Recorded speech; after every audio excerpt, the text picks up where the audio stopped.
Aquí lo tengo. Se ve poca madre. No lo creo, no mames. Se ve perfecto. Se ve perfecto. Órale. ¿Por qué te estás grabando, cabrón? No mames. Está un poquito prendido. Puta. O sea, se ve esa madre, padre. Qué pedo. Bárbaro. No mames, que está no es una bien esa madre. Qué pedo. No mames, cabrón.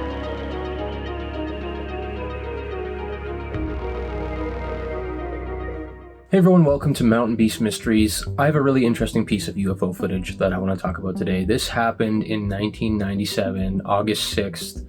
It's known as the Lomas UFO footage. It happened in Mexico City, in a place called Las Lomas. That's the area of the city this was in. It's a very populated area. And there were many, many witnesses to this event, but only one piece of footage that came out of it.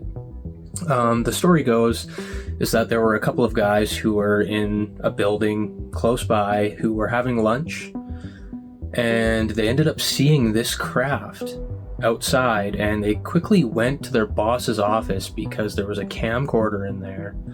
They took the camcorder, they went out to the patio or the terrace or whatever on the building, and they ended up shooting 25 seconds or so of footage of this craft. You can see how big the craft is. It's kind of silvery gray. And the thing about the footage that throws people off is the weird wobble that it has to it, which creates the illusion, I guess, that this thing is maybe suspended by a rope or something like that. This footage has undergone many, many tests by video experts, including the special effects team that did the movie Titanic. And the guys who worked at that company were like, yeah, this is something that's actually there, that is recorded in camera. It's not an effect that was done later on a computer using like whatever kind of compositing techniques. They're able to determine that this craft is something that was actually there on location behind those buildings, which just shows how massive this thing actually is. Now, what's up with the wobble? Why is it wobbling like that? Well, a lot of UFOs that people see and a lot of UFOs that are recorded seem to have a weird wobble to them. And supposedly, this is from the mouth of Bob Lazar, supposedly these craft, when they're flying at really low speeds, at lower altitudes, they are very unstable for some reason. It has to do with the way it rides the gravitational field. I don't know the ins and outs of it, but supposedly at low speed, they're unstable and they have a wobble. The interesting thing is when you look really closely at the footage, there's a part where the craft quickly jerks, like it makes a really quick movement to the right. And that really quick movement doesn't affect that wobble at all. The wobble stays the same the whole time. You'd think if something made a quick movement like that and was suspended by a rope, that it would affect that wobble, it would change it, it would make a really intense swing, maybe, a swinging motion. But the wobble kind of stays the same as it makes that movement. Like, if this thing is suspended by something as well, it would have to be a helicopter. Yet, no helicopter was recorded, no helicopter was seen by eyewitnesses. And the craft itself is also spinning, like it's spinning really fast and like rotating. And you can make that out in the video. How would you get something hanging from a helicopter with like a rope to spin like that without the rope eventually like tangling up? Because you can only spin a rope so much before it gets all tangled and weird, you know? And that would really be difficult to fly a helicopter with all that going on below it. Like, helicopters are affected quite easily by weight and, you know, objects that have momentum, I guess. Yeah, like I used to do wildfire and we used to fly in helicopters all the time carrying like water buckets. And, you know, the helicopter was really easily affected by those water buckets that, you know, you dump on the wildfire. So it's hard for me to imagine that being something suspended by a helicopter. And if it was something, it would have to be something that's like inflatable. Like, it would have to be, you know, people will see something, they'll film it, they'll say it's a UFO, and it'll end up being like the Goodyear blimp. I just don't think this is something like that. I really don't. And the experts who've analyzed the footage don't think that either. There were lots of eyewitnesses that saw it. Supposedly, like, people's pets that were in the area started going crazy, like cats and dogs were just like going absolutely insane. There was a lady who was interviewed, I think by this researcher, Jamie Masson. He's like a television personality and UFO researcher, like big time in Mexico. He was interviewing people, and this one lady said that she was like out on like her rooftop patio or whatever, and I think she was doing like schoolwork or something, but she ends up seeing this craft up close, like supposedly it was 20 yards away from her. But her pets were going crazy. She could hear like an oscillating noise. She could see that it was spinning. And the weird thing is that afterwards, like, it kind of took off and it turned supposedly into like what looked like light. But apparently afterwards, she had tan lines like on her neck and on her arms from this thing, like whatever it was causing her to get a tan, which I find that very fascinating. But yeah, there were all kinds of people who've seen it. There were younger people. There was like a 14-year-old girl who witnessed it and told her dad, and he didn't believe it until the TV people came and the investigators came, and then she's like, see, like, I was telling the truth. There was something there that I saw. There was like a restaurant owner who saw it as well.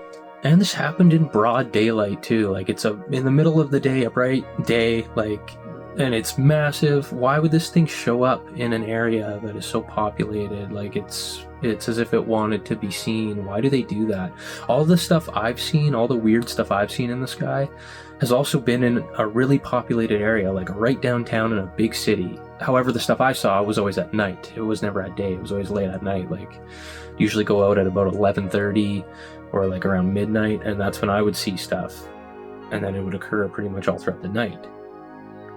And, you know, it makes you wonder why. Like, why would they just show up like that and let everybody see them and then take off? Like, is it just to kind of periodically ease us into knowing that these things exist? They want us to know, so they'll just appear. And a few people will see it and it'll air on TV, and then, you know, they disappear for a while and maybe another sighting happens somewhere. I don't know. The wobbling thing is the thing that does make people think that it is fake, though. However, like, even the Carlos Diaz footage and images that I featured on the channel, I made a video about that not long ago. His UFO footage shows that the UFO has like a weird kind of wobble or jiggle to it as it's moving, and it's like moving slowly, and it kind of matches up with that idea that these things at slow speeds, at low altitudes, are unstable. But like I said, I don't know the actual technicalities behind it, but you can probably find the Bob Lazar bits online where he's describing that and talking about it. It appears like the stuff he talks about checks out. So there's something going on. And why does this craft have to spin? Like, do all UFOs spin? I don't know. Sometimes they're just lights. And sometimes they're saucers like the one in this video, but this thing is spinning rapidly. You can easily see it. If you look at this shot here, kind of zoomed in, you can see how much it's spinning. Then it kind of eventually disappears behind the top of the building, and I guess that was it. But multiple people said that this thing did turn into light, but maybe it didn't turn into light, because another thing Bob Lazar says is that these craft, when they actually are flying at high speeds, they'll tilt. They won't fly so that like the edge of the craft, the side of the craft is like the front. They'll tilt so that the top of the saucer is almost like the front of the craft. Maybe when this thing took off and flew away, it tilted and people observed it as like a circle, and it was just reflecting sunlight and looked like a ball of light. I'm not sure.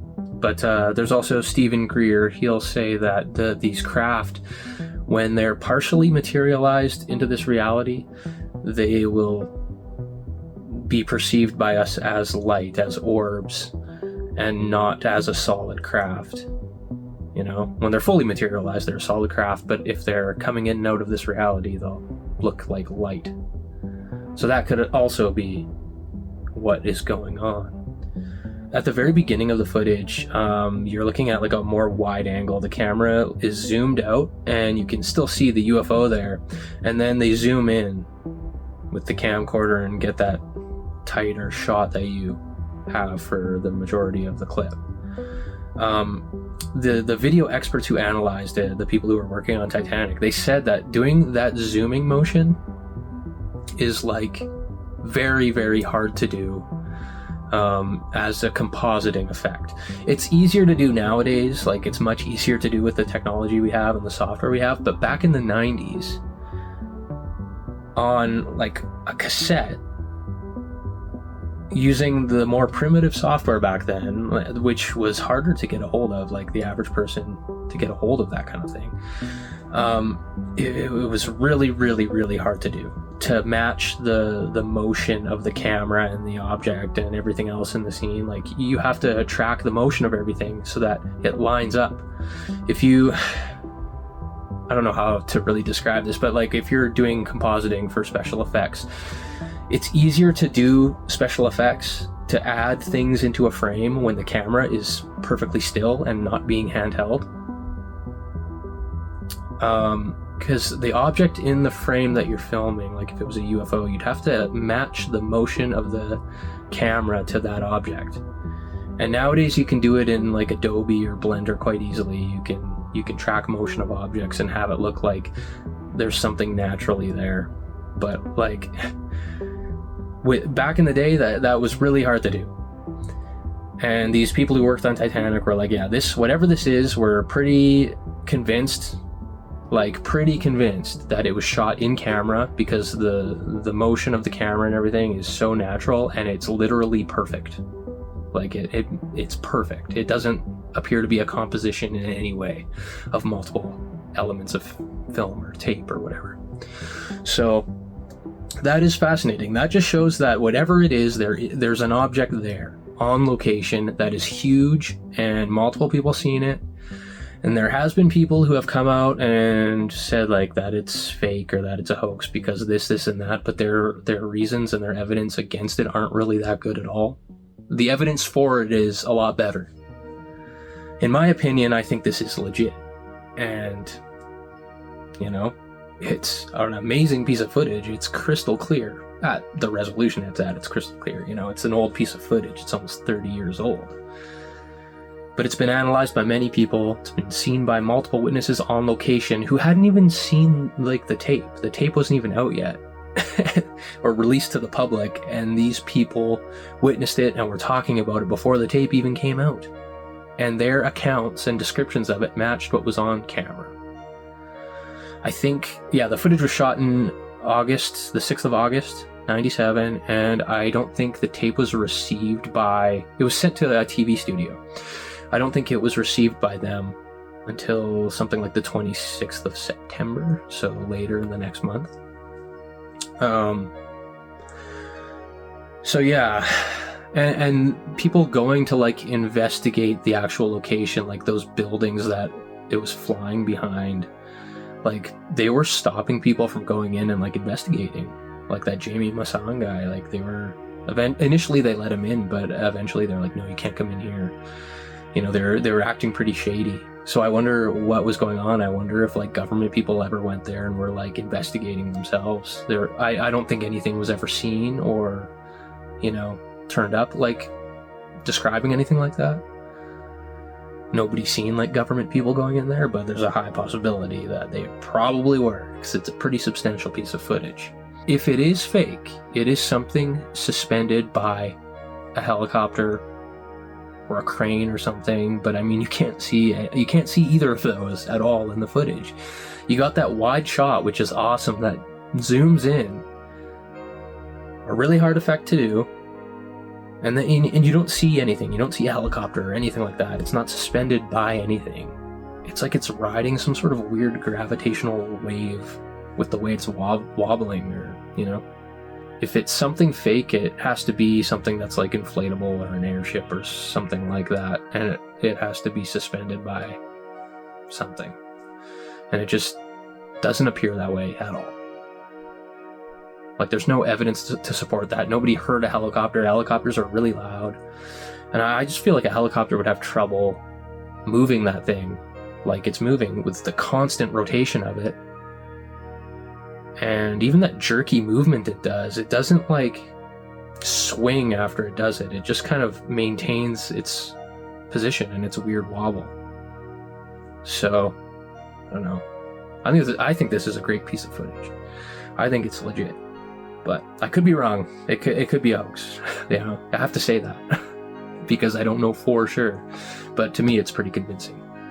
So that's all I wanted to talk about today. Just a really cool piece of UFO footage, a really great piece of UFO history. I wonder if we'll see more things like this in the future, more solid craft like this. Like, could you imagine being in close proximity to this thing and witnessing it? Like, that would change your life forever. Anyways, thanks for watching this video, guys. We'll see you next time on Mountain Beast Mysteries.